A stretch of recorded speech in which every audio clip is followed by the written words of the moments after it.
Alors dans cette partie, je vais expliquer la notion de valeur absolue. Vous en avez la définition qui est écrite et maintenant je vais essayer de vous l'expliquer à l'aide d'un dessin et en me référant à la notion de distance. Alors dans les parties précédentes, on a vu qu'on pouvait tracer une droite numérique sur laquelle on peut placer ici l'origine qui va nous intéresser.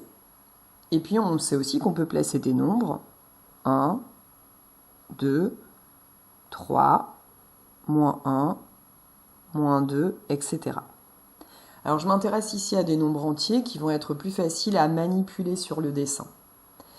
Je vais maintenant m'intéresser à la notion de distance, entre les nombres que j'ai placés ici et l'origine.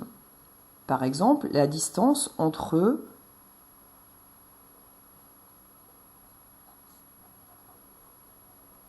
3 et 0.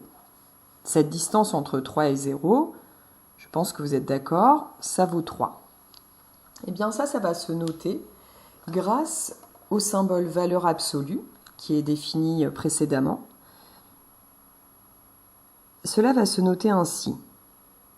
3 moins 0 entre deux barres, qui s'écrit aussi 0 moins 3 entre les deux barres, et cela vaut 3. Donc cette distance entre 3 et 0, elle va s'écrire ainsi, et elle vaudra 3. Ça correspondra, si on regarde bien, à la valeur absolue de 3, puisqu'ici 3 moins 0, ça vaut 3, et ce sera aussi égal à la valeur absolue de 0 moins 3 qui vaut moins 3. En conclusion, on peut garder le fait que valeur absolue de 3 sera égale à 3 et valeur absolue de moins 3 sera aussi égale à 3. Un peu comme si la valeur absolue enlevait le signe et ne permettait de garder que le numérique, le chiffre ici 3. On peut recommencer sans écrire ici la notion de distance et chercher la valeur absolue de 5.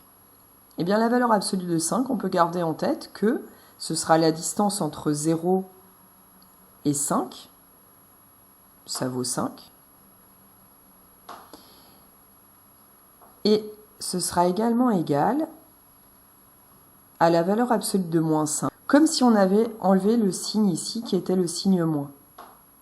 Donc la valeur absolue, vous pourriez vous dire, c'est une fonction, parce que ça va être considéré dans la suite du programme comme une fonction, qui transforme les positifs en la même valeur, qui va par contre transformer les négatifs en leur opposé, parce que l'opposé ici de moins 5, c'est 5.